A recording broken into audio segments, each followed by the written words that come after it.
All right. So let's see. What should people actually do? Let's say you're passionately interested in doing science, but you haven't had a chance to spend years learning the technical details of something like existing physics. What can you do? Maybe you have some particular idea, perhaps based on something you'd heard about or read about. The idea is an idea with as much technical depth as physics, realistically going to be an immense challenge to develop the idea in a useful way. And most likely to really do so, you'd have to learn a whole tower of technical details, the equivalent of several years of schooling. But nowadays, you might think, can't AI help? Well, if you tell your idea to a high-end LLM, it'll probably be able to produce something about it that looks and feels like a scientific paper. But unfortunately, with almost absolute certainty, the paper will ultimately be complete nonsense. At a sentence by sentence or even paragraph by paragraph level, it may seem okay. But assuming your idea hasn't already been worked out somewhere on the internet for the AI to read, then regardless of how much reasoning the AI claims it's doing, it's almost astronomically unlikely that it'll produce anything that hangs together. But while AI on its own isn't realistically going to help, computers and computation potentially can. Because if you can get your idea beyond pure words to something more formal and precise, then it's potentially a different story. Because then you may be able to do the kind of thing I've routinely done for so long and use the power of computation to do the heavy lifting, to explore your ideas. And yes, it's an ideal use case for the Wolfram language, because the Wolfram language not only lets you describe things to a computer, it also helps you formulate your ideas in clear computational form. And these days, there's even a good chance you'll be able to use our AI notebook assistant to help get started. But the thing to emphasize is that if this is going to work, you'll at some point have to actually understand with clarity the computational language code to describe your idea. It's a high bar to reach if you start with just with words, but if you reach it or get someone to help you reach it, you'll be off and running, able to do real science, relying on a computer and Wolfram language, just like so many of the world's leading scientists do. If I'm realistic, though, only a tiny fraction of the avocational science emails I receive seem even close to being amenable to this kind of formalization. And most of the time, I just feel they picked the wrong battle. They're trying to solve physics and beat Einstein. But as I've explained, you have to have a lot of technical knowledge to even credibly get to the starting gate in such an effort. So is that the end of the story? Are the front lines of science just closed to anyone who isn't in the priesthood of highly trained scientists? Well, you've got to expect to do careful, systematic work. But the good news is that these days, there's a certain opportunity for great foundational contributions to be made that don't depend on all the technical details of, say, existing physics. Yes, in these years, there's a way for someone without all the technical training to do foundational science that's significant and thoroughly original, and potentially has all sorts of philosophical as well as scientific significance. It won't be something that swoops in and solves physics, but it can be a building block that might even apply to physics, and that represents a lasting intellectual contribution.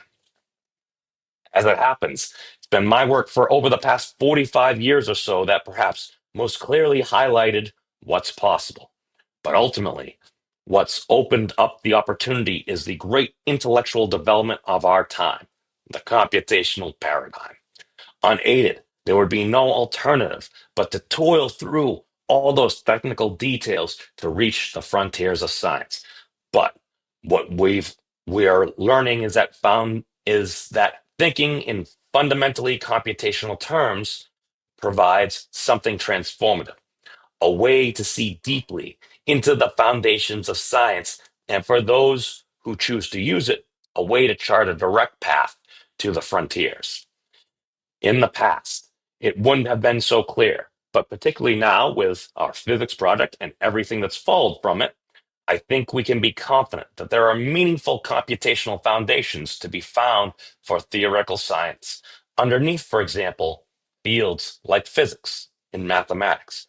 And it's these foundations that, with the help of computation, give us access to a new frontier of science. It's all about exploring the computational universe, the universe of computational possibilities.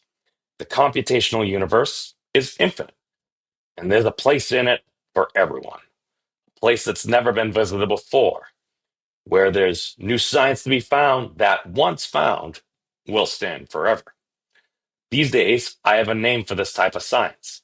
I call it Ruliology, the study of systems with usually simple computational rules. In some ways, one can view Ruliology as the ultimate theoretical science, the science from which other sciences must flow. I myself have been doing Ruliology for 45 years now and spent the heart of most of the discoveries I've made over all those years. But in all that I've done, I haven't even begun to scratch the surface of what is there to discover in Ruliology. Pick even perhaps the single best explored part of Ruliology, the study of cellular automata. Going out into the computational universe, one can instantly find examples full of all sorts of richness that one can be pretty sure nobody has ever seen before. Pretty. Each one of these is like a world unto itself, a system with all sorts of detailed behavior that can be studied. It needs scientific creativity to figure out what to look at. It needs a certain clarity of thinking to keep track of what one might find. But with the Wolfram language as a tool, there's no limit to the explorations one can do. Create a computational essay describing them, and you'll have made a clear contribution to science. Don't expect that the details of what you'll see will immediately relate to phenomena, say, in physics. Even if you're using hypergraphs, multi-way systems, etc., you're inevitably operating far below even what physics over the past century has explored.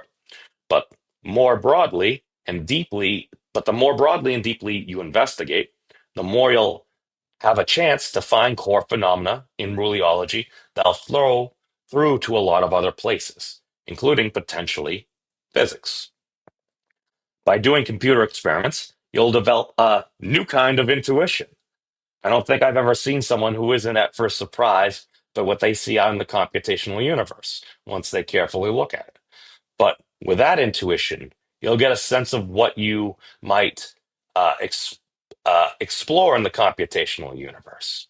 And you'll get a real 21st century way to think about science, something that in the end might lead you not only to specific scientific conclusions, but also much deeper and more general conceptual or philosophical conclusions.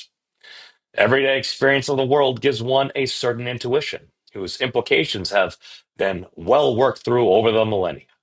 But experience of the computational universe is something new, and something from which, if one successfully internalizes it, one can derive fundamentally new thoughts about the way things work. So, what does this mean for the stream of emails I receive? Just sometimes there's already, a piece of Ruliology where there's a clear computational phenomena that mail describes. And when I get such a mail, I think to myself, yes, there's something that'll be surviving. Uh, there's something that'll be a surviving contribution to science. But far often, the thrust of the emails instead, here's a theory I came up with by making an argument largely with words. Centuries ago, that may have been par for the course. But now, like that, But now nothing like that has a serious chance of reaching the frontiers of something like physics. And it could be the only way to reach those frontiers would be to learn the whole tower of existing physics. But Ruliology provides a unique shortcut. Ruliology is a field so vast, so comparatively new, In a sense, we're inevitably all some level beginners in it. I spent years building tools for it that through the Wolfram language are now available to everyone. So now we're all so now we're all able to explore it together. When one makes a discovery in Ruliology, there's a certain abstract permanence to it. That rule you found will always do that thing. It's something that, in a sense, helps to elevate us beyond our mere human existence. We've come up upon something that's forever, that will always be that way. And it's hard not to feel a sense of awe in being able to discover a thing like that, and to know that no human in history has ever seen it before. I'd like to think that this kind of thing is the essence of what people seek when they try to come up with their theories of physics. But the difference is that a solid piece of Ruliology, likely complete with striking and unexpected images, represents a real achievement in science that one can validly be proud of, and they can enter the long-term canon of science. So please, send Ruliology, not yet more vague theories of physics. Let's let's take all that energy and direct it to that foundational mission of 21st century science, the systematic exploration of the computational universe. How do I get started? The best way to start studying Ruliology is to start doing them. Check out some of the things I've written about Ruliology. Click any picture in any piece, and you'll get a Wolfram language to reproduce that picture. Start by finding a picture you think looks interesting. Try modifying its code and try to understand what's going on. Planning to put in place a systematic educational program for Ruliology, as well as setting up a new modern venue for publishing Ruliological investigations. And we're planning to provide infrastructure to help develop a systematic worldwide Ruliological community. Add yourself here to learn about developments with doing Ruliology.